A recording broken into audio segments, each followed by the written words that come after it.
It is not busy yet. There's only one tour bus here. Most of the tours go to Karnak first, so if you're not in a tour group, go to Karnak first thing early in the morning, and by the time you're done, all of the tour buses are arriving and it's packed with people, and then you come over to the Luxor Temple and there's nobody here.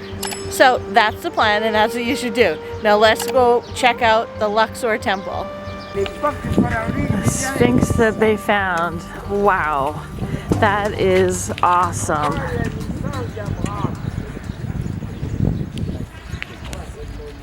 Like for 14 days, yes. So they used to use this road one time a year from Karnak to Luxor. Here for the festival time, the god is coming to meet his wife. Yeah. And then in the way back, they will use the Nile.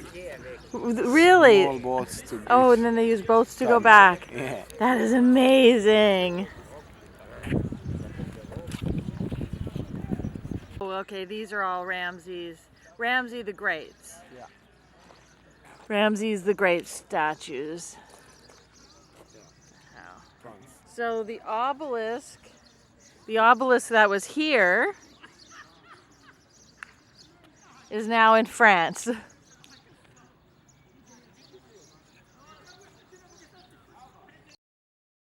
Welcome to another episode of Let's Use 6-Foot-Tall Doug as a measuring device for a large statue.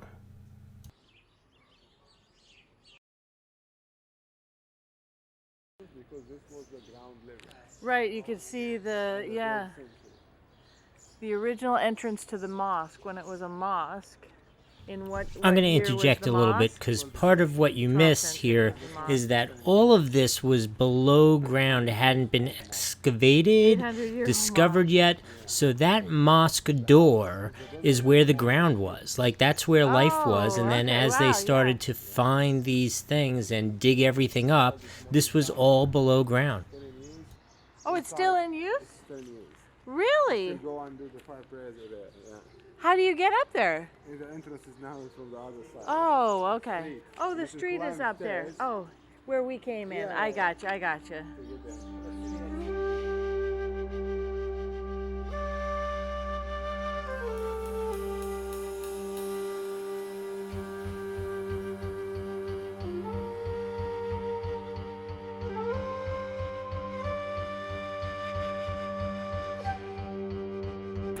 And don't forget to look at the back of Ramses' statue.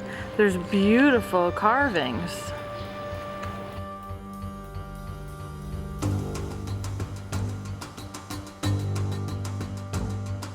This well-preserved carving represents the unification between lands, Upper and Lower Egypt.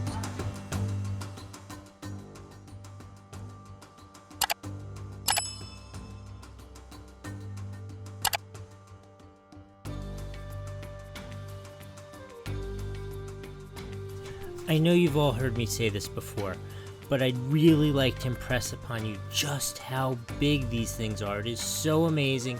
If you get a chance, you gotta go to Egypt and check this all out yourself. 1,200 years between these two that you can actually see the two on the wall right there. Between 2,000 years, you have this and this. That is amazing. In capitals, you can see such style of columns in Rome. Right, yeah. So these are Roman columns with Corinthians. Are they called Corinthians? This kind of capitals are called Corinthian capitals. Corinthian capitals.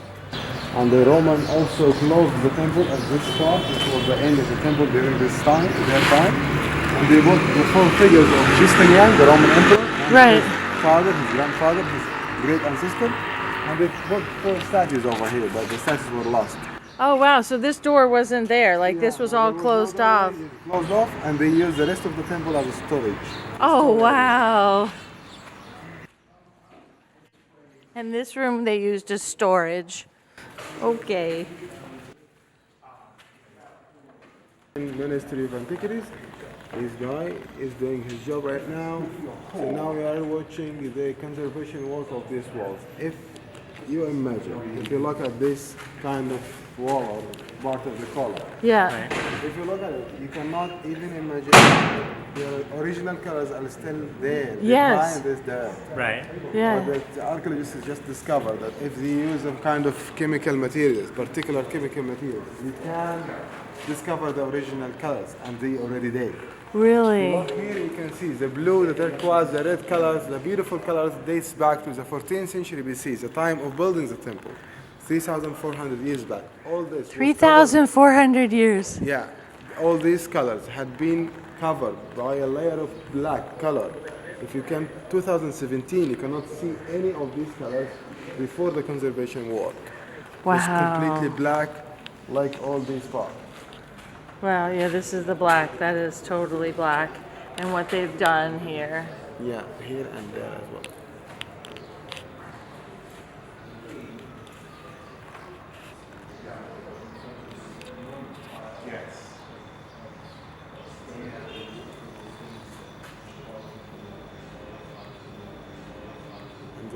Check out this restoration process of how they took something that was so black and made all the colors, the real colors, stand out. This is Alexander the Great. His name is inside the cartouches over here. Oh, yes. In a Greek pronunciation, but Egyptian letters. Alexandris. Wow. Yeah. And he's here as well in front of Amon, the God of fertility. Oh, this 14th is century BC. the one who built the temple.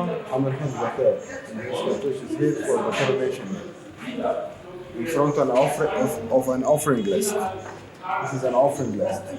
So he's telling us in numbers how many jars of perfume he offered, how many heads of bulls he offered, how many cattle, how many birds, how many donuts or bread, everything. Wow.